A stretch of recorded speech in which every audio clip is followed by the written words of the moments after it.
திமுகவில் எல்லாருமே கையில் துண்டை சுற்றிக்கிட்டே இருக்காங்க. சிஎம் சார் வராரு, வரும்போது பார்த்தீங்கன்னா மூஞ்சில விட்டு எரியிறாங்க துண்டை.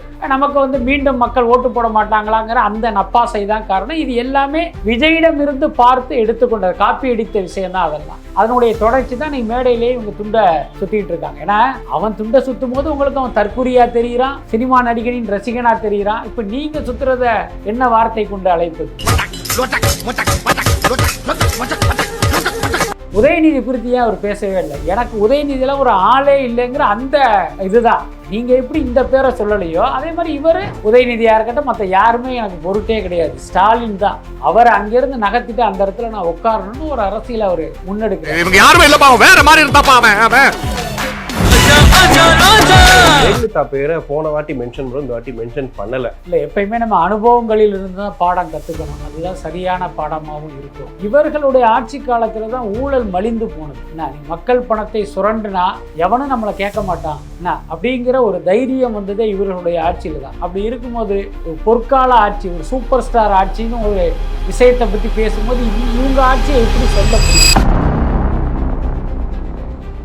ஜல்லிக்கட்டு காலை வச்சு ஒரு குட்டி கதை சொன்னாரு. இல்ல, அதுல ரொம்ப தெளிவா சொல்றாரு. இங்க இருக்கிற அரசியல் கட்சிகள் தங்களை ஒரு பெரிய ஜாம்பவானா நினைச்சுக்கிட்டு இருக்காங்க. இவங்களை அசைக்க முடியாது, யார் வந்தாலும் தோத்து போயிடுவாங்கன்னு ஒரு தோற்றம் இருக்கு. புதுசா யார் வந்தாலும் அவங்களுக்கு இப்படியெல்லாம் பயமுறுத்துவாங்க. அதையும் தாண்டி ஒருத்தன் வர்றான், அவன் அவங்களை வீழ்த்துவாங்கிறது தான் அவர் சொல்ல வர்ற விஷயம். இந்த கதையை எடுத்துக்கிட்டு ஜல்லிக்கட்டு காலைக்கு எப்படி புல்லு கொடுக்கறது, ஒரு 500 பேர் போய் இதை உண்மைன்னு நம்பி புல்லு கொடுத்தா செத்து போயிட மாட்டாங்களா? இல்லைன்னா அந்த ஜூலி போன்றவர்கள் எல்லாம் விஜய் குறித்து கருத்து சொல்கிற அளவுக்கு நிலைமை இவ்வளவு தலைகீழ போச்சுங்கிறதுலாம் ஒரு வகையில வருத்தம் தான். விஜயண்ணா, உங்க வேலூர் பரப்புரை பார்த்து அதுல எதுவும் இல்லைன்ற ஆதங்கத்துல ஒரு வீடியோ ஒன்று போட்டேன்.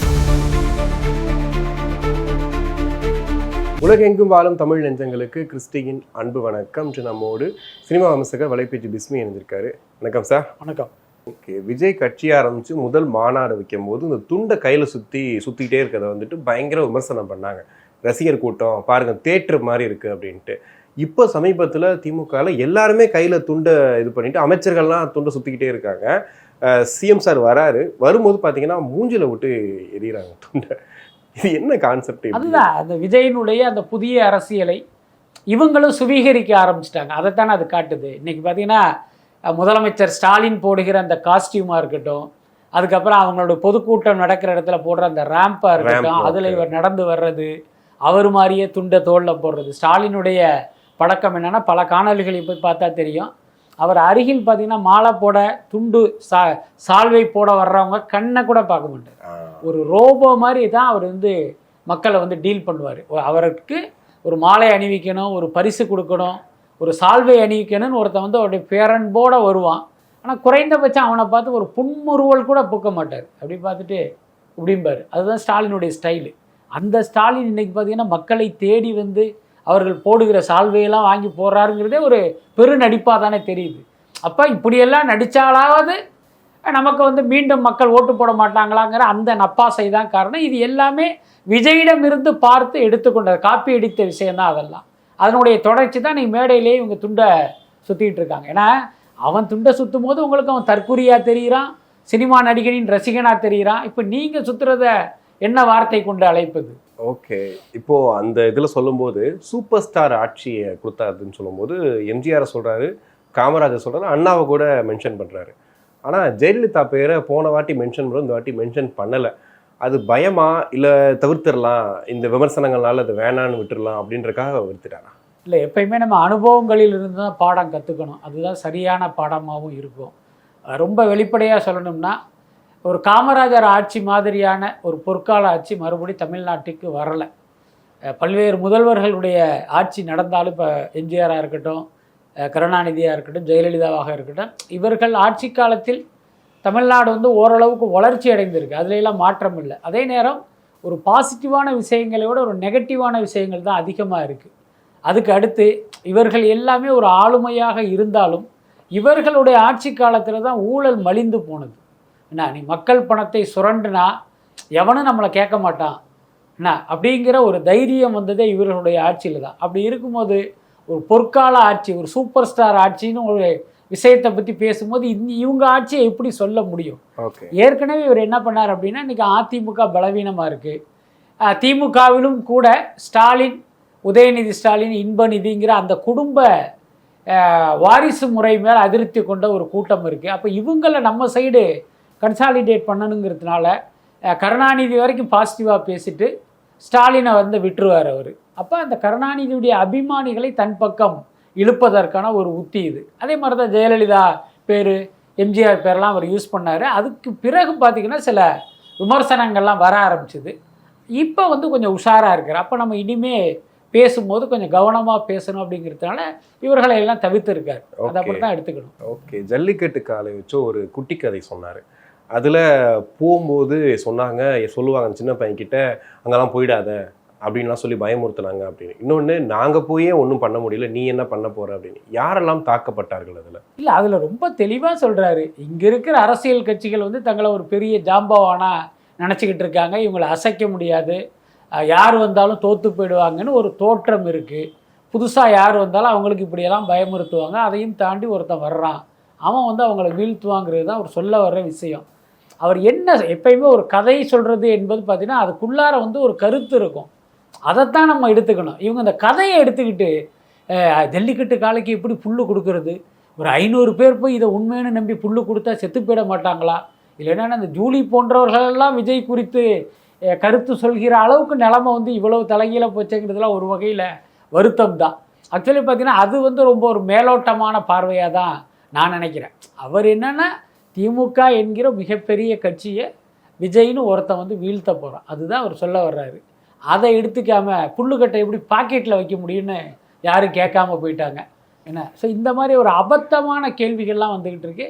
அது வந்து அவசியம் இல்லைன்னு நினைக்கிறேன். எப்பயுமே ஒரு கருத்தை நம்ம வந்து கருத்தால் வெல்லணும். அப்போ அதைத்தான் நம்ம பார்க்கணுமே தவிர ஒரு உதாரணம் சொல்கிறாங்கன்னா அதை பிடிச்சி நம்ம தொங்கிக்கிட்டு இருக்கக்கூடாது. இது விஜய் பேச்சில் இதுதான் நடந்துக்கிட்டு இருக்குது. ஓகே, இப்போ டிவிகே டிஎம்கே இதான் போட்டின்னு இவ்வளோ காலமாக சொல்லிட்டு இருந்தவர் இப்போ மேடையில் ஓப்பனாக அறிவிக்கிறாரு, ஸ்டாலின் சாரா விஜயா இவங்க 2 பேருக்கு தான் போட்டி அப்படின்னு. அவங்க என்டிஏக்கும் திமுகவுக்கும் போட்டின்னு அவங்க சொல்லலாம், ஆனால் நமக்கு இவங்க 2 பேர் தான் போட்டி அப்படின்னு சொல்லிட்டு டைரெக்டாக முன்னிறுத்துறாரு. அதாவது விஜய்ங்கிறது விஜய் கிடையாது, மக்களாகிய நீங்கள் அப்படின்னு சொல்கிறாரு. அப்போ வந்து ஒரு எதிரியை கரெக்டாக வந்து டிக்ளேர் பண்ணுறாரா? அதாவது ஸ்டாலினுக்கும் எனக்கு தான் போட்டி அப்படிங்கிறத இப்போ தான் டிக்ளேர் பண்ணுறாரா? இல்லை, அவர் தொடர்ந்து சொல்லிக்கிட்டு தானே இருக்கார். திமுக நம்மளுடைய அரசியல் எதிரின்னு அவருடைய முதல் கூட்டத்திலே அடையாளம் காட்டிட்டார். அதுக்கடுத்து அவர் இப்போயே அந்த கட்சியை தொடங்கினார் அப்படின்னா 26 நம்ம ஆட்சியை பிடிக்கணும், அதுதான் உங்களுடைய அஜெண்டா. அப்போ ஆட்சியில் இருப்பவரை அகற்றணும். நீங்கள் சும்மா கையை பிடிச்சிக்கிட்டு தான் வர முடியாதுல்ல. அப்போ அவர் மீது வந்து நீங்கள் விமர்சனங்களை முன்வைக்கணும், குற்றச்சாட்டுகளை முன்வைக்கணும். அது நியாயம்னு மக்களுக்கு தெரியும் போது அவருக்கு வாக்களிக்காமல் இவருக்கு வாக்களிப்பாங்க. அதன் மூலமாக அந்த அதிகாரம் வசப்படும்னு அவர் நினைக்கிறாரு, நம்புகிறாரு. அந்த அரசியலை தான் அவர் கையில் எடுத்திருக்காரு. அதனால தான் அவர் தொடர்ந்து அவரை பொறுத்த வரைக்கும் ரொம்ப கிளியர் கட்டாக இருக்கார். திமுக விசஸ் தாவேகா, அதுக்கு மேலே ஒன்றுமே இல்லை. அதிமுக வந்து இன்றைக்கி வந்து ஒரு 3ஆவது இடத்துக்கு போகுது, அது வந்து உறுதி, அதில் மாற்றமே கிடையாது. என்னைக்கு பாஜக என்கிற ஆமை அதற்குள்ளார வந்ததோ அன்னைக்கே அதிமுக பலவீனம் ஆயிடுச்சு. அதுக்கடுத்து எடப்பாடி பார்த்திங்கன்னா ஒரு ஆளுமையாக அப்படி வளர்ந்து வர்ற நேரத்தில் இந்த பாஜக வந்து அவர் மண்டையில் குட்டி வந்து அவரை அடிமையாக மாற்றிட்டாங்க. இனிமேல் எடப்பாடியுடைய செல்வாக்கெல்லாம் எந்த காலத்திலும் உயரவே உயராது. அதுக்கடுத்து நாம் தமிழருங்கிற ஒரு லற்றுப்பேடு கட்சி, அதனுடைய வாக்குகள் மொத்தமும் விஜய் பக்கம் தான் வரப்போகுது. அதனால் அந்த கட்சியும் அரசியல் களத்தில் இருக்காது, காலப்போக்கில் வந்து அது காணாமல் போயிடும். அப்படி இருக்கும்போது ஒரு தேர்தல் வருதுங்கிறதுனாலே இவர்களையெல்லாம் எதுக்கு அட்ரஸ் பண்ணணும் என்ன. அதுக்கடுத்து அது விஜய் வாயிலிருந்து வரும்போது அவர் எந்த பெயரை உச்சரிக்கிறாரோ அதுவே பிராண்டா. இப்போ அவர் தெளிவாக இருக்கார். திமுக எப்படி விஜயை பெரிய ஆளாக்கக்கூடாது அப்படின்ட்டு விஜயினுடைய குற்றச்சாட்டுகள் விமர்சனங்களுக்கெல்லாம் பதில் சொல்லாமல் கடந்து போகிறாங்களோ, சினிமா கிசு மாதிரி பேர் சொல்லாமல் பேசுகிறாங்களோ, அதே கணக்கு விஜய்க்கும் இருக்கும்ல. நீங்கள் கவனிச்சு பாருங்கள், உதயநிதி குறித்து ஏன் அவர் பேசவே இல்லை. எனக்கு உதயநிதியெல்லாம் ஒரு ஆளே இல்லைங்கிற அந்த இதுதான். நீங்கள் எப்படி இந்த பேரை சொல்லலையோ அதே மாதிரி இவர் உதயநிதியாக இருக்கட்டும், மற்ற யாருமே எனக்கு பொருட்டே கிடையாது, ஸ்டாலின் தான்.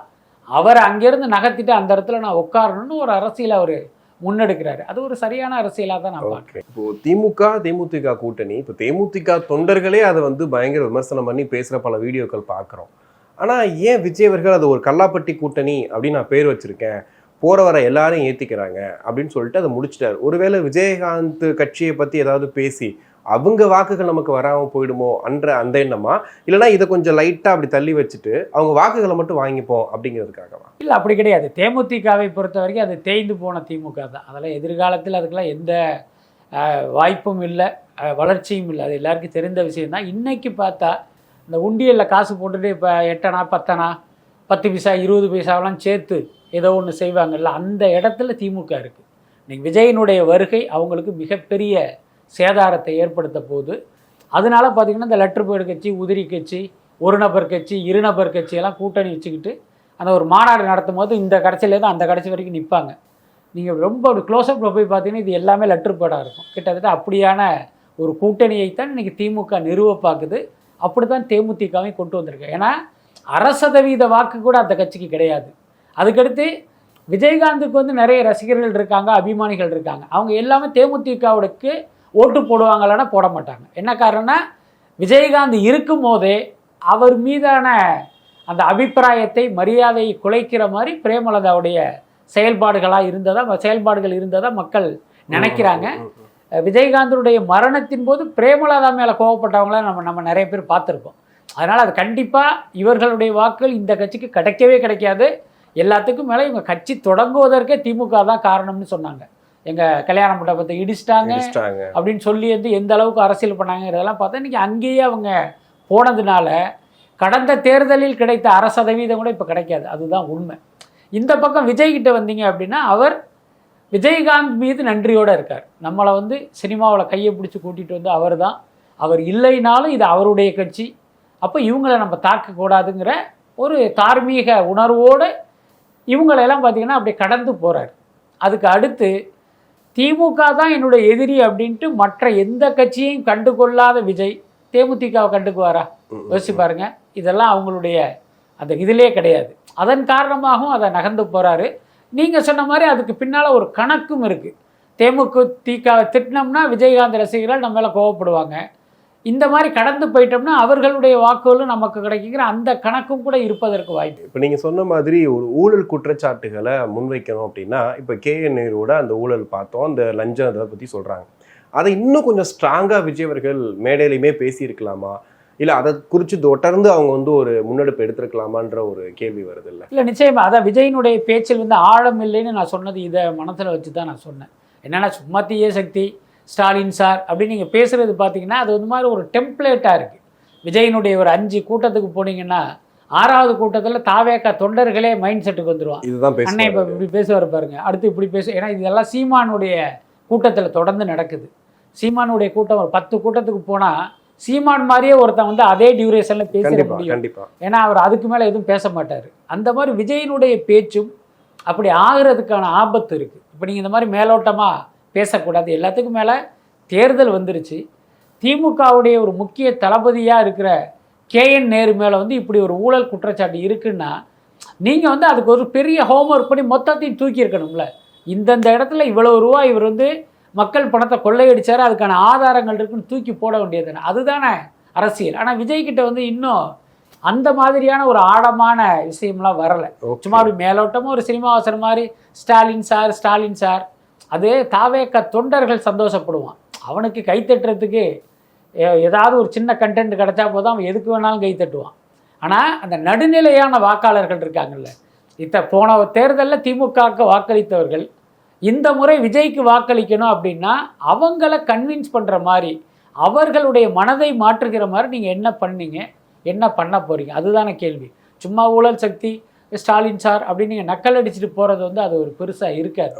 விஜய் வந்து இன்னும் அந்த விஷயத்தில் வந்து இன்னும் கொஞ்சம் ஆழமாக போகணும். ஓகே, இப்போ ரீசெண்டாக தான் அந்த அருண்ராஜ் அவர்கள் பாஜக அழுத்தம் கொடுக்குது அப்படின்னு அவர் சொன்னார். ஆனால் இந்த மேடையில் விஜய் அவர்கள் ஜனநாயகன் படம் குறித்து டைரெக்டாக கூட சொல்லாமல் இன்டைரக்டாக கூட எங்களுக்கு அழுத்தம் கொடுக்குறாங்க பாருங்க. தேர்தலுக்கு முன்னாடி ஒரு படம் வர வேண்டிய படத்தை தேர்தலுக்கு அப்புறமா என்ன நடக்குதுன்னு இப்போ யாருக்குமே தெரியாத அளவுக்கு மாற்றிட்டாங்க அப்படின்னு ஏன் விஜய் அவர்கள் பேசி? இல்லை, நம்ம ஏற்கனவே சொன்னது தான். அது வந்து விஜயினுடைய பிரச்சனை, நடிகர் விஜயினுடைய பிரச்சனை. அதை வந்து நீங்கள் தமிழ்நாட்டின் பிரச்சனையா அவர் கொண்டு வந்தால்தான் தப்பு. ஆகா, நம்ம வந்து இவர் பின்னால் நிற்கிறோங்கிறத இவர் மிஸ்யூஸ் பண்ணுறாரு அப்படின்னு வந்து மக்கள் ஆனால் அதை தூண்டுறாங்க, ட்ரிகர் பண்ணுறாங்க. அவரை அது அவசியம் இல்லை. அவர் அதில் ரொம்ப தெளிவாக இருக்காருங்க. இது வந்து ஏன் பிரச்சனை என்ன, இது வந்து KVNுடைய பிரச்சனை. இப்போ KVNக்கு இதனால் இழப்பு ஏற்பட்டால் அதை ஒரு நடிகனா 220 கோடி ரூபா சம்பளம் வாங்கினா நான் அதை சரி பண்ணணும் அப்படிங்கிற அந்த உணர்வெல்லாம் இருக்குது. அதுக்கான ஒரு ஏற்பாடும் நடக்குது. அதை பற்றி இப்போ நம்ம பேச முடியாது. ஆனால் இந்த படம் வராததையே வச்சு நீங்கள் ஒரு தேர்தல் பிரச்சாரத்துக்கான ஒரு விஷயமா எப்படி கொண்டு வர முடியும்?